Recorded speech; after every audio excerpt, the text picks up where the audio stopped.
Deregulation really started, it was an interesting time in the USA in the late 1970s. I was there at the time. There was another thing that happened. The treaty between the USA and Britain was called the Bermuda Agreement. It set the routes and capacity and things like that. I think the Americans wanted to renegotiate it, but it was probably far too tight. So the long discussions leading to Bermuda 2, and if I seem to remember correctly, it went to one of these midnight crunches with the Americans putting on the pressure. And I remember going to bed one night thinking that British Airways wouldn't be flying into the USA the next day. All sorts of contingency plans had been made. But lo and behold, I woke up next morning and a deal had been done. But what that meant was that the domestic allies that the international carriers had through the various gateways in the USA suddenly, within a few months or a year or two, became competitors. So you had all sorts of new gateways opening up to Europe and worldwide. People like Delta we used to work with, American and United, suddenly they were the competitors of us and the other international airlines. When I say us, you'll have to excuse me. I worked for British Airways for 31 years. I draw a BA pension, I'm a BA shareholder. But Chatham House rules apply. I do not represent anybody else, not even the Maidenhead Archaeological and Historical Society, so I'm here with my own opinions. And what that happened, what that all led to over a period of time was the demise of all those lovely airlines like Pan American, TWA, Braniff, who were the flag carrier to the whole of Latin America for the USA, and Eastern Shuttle, which was really the forerunner of the British Airways shuttle on the domestic routes. They all eventually went. And then later on there was an open skies agreement between the USA and Europe, or the EU. Those of you who've been to New York, perhaps many years ago, remember the Pan Am building above the Grand Central Station. That was a landmark. It's not Pan Am building, any more buildings still there, but Pan Am had that sort of incredible status as the US flag carrier along with TWA, and it all changed after deregulation. So the consequences were that a lot of different sort of airlines sprung up actually with deregulation. In 1987, I think it was then, I was in-time marketing manager for British Airways and used to look after the marketing relationships and sort of through ticketing and that sort of thing with other airlines. And I remember getting a letter from a little Irish airline who were going to fly from Galway to Gatwick. You can guess the name of it, Ryanair. And that's 1987, so 28 years ago. Look what's happened in that time with deregulation. You know, they fly everywhere. You turn up at the European airport and they're flying the most remarkable routes all around Europe. One of the consequences is they now have 400 aircraft. They carry a huge number of passengers, more than British Airways. EasyJet has 250 aircraft. They've just celebrated their 25th anniversary. The secret is one type of aircraft, very quick turnarounds, no frills, all modelled really on Southwest Airlines in the USA, who were the forerunner of this sort of low-cost, low-fare airline. And it's not just in this country or Europe. It's probably some of you travel quite a lot, so you're probably familiar with. But have you heard of Wizz Air?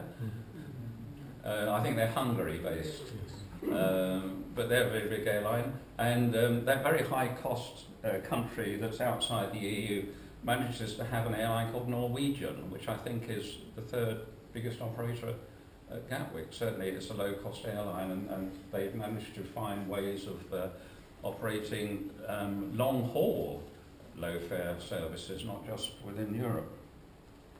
And of course this has gone on not just in Europe even, in the Gulf states, even in Saudi Arabia, there are low-cost airlines, and of course particularly in India and even China, despite the sort of more formal structure of the industry in China, there are low-cost airlines. Vietnam, weren't the Americans fighting them about 50 years ago, and it was all a basket case of a communist country. It might still be a communist country, but it even has low-cost airlines, some called VietJet, because of the size of the market in Asia. Growing prosperity, middle class who want to travel big distances. It's like China, you know, unless you watch a television or read the paper carefully, you're just not aware of the growth in that part of the world. And then the growth of the European charter airlines. We're mentioning Thomas Cook Airlines, what was Thompson, now part of the TUI group. Now in the old days, sort of 1960s, when the inclusive tour charters really started, linking the charter service to hotels in the resorts, they were all hand-me-down aircraft. Now all these airlines go out and buy brand new aircraft. They can afford, the aircraft are so economical, and I suppose they work them very intensively, and they can afford to buy brand new aircraft to carry people off for really quite cheap holidays all around the Canaries and the Gulf and the Mediterranean. And of course, the deregulation in the USA, the survivors keep merging, and there's now really only 3 what you would call legacy airlines left, because they've had to get together to consolidate their route network. So those big 3 are Delta, American and United. United just taken over Continental or merged, Delta and Northwest, American and US Air California and airlines like that. But underneath that, you know, is this whole raft of low-cost airlines in the USA. In more recent years, you've got the growth of what I call the big 3 in the Gulf. The Emirates, their fleet size is staggering, and their aircraft orders are staggering. And then you've got Etihad, which is a funny sort of name, but I was told what it meant in Arabic, but it's the flag carrier of Abu Dhabi next door. And then you've got Qatar Airlines, who are a big 3rd carrier. Mostly wide-bodied fleet. Emirates is probably the biggest single operator of the A380, and the aircraft fleet and expansion plan. And I'm very proud to say that Emirates was founded by an ex-British Airways manager, about 1980s, I think, and never really looked back, actually. Since then, in Europe, particularly what has gone on in the USA, of course, there's been this consolidation of airlines, and what you might call the Club Med airlines have all either gone into other groups or merged.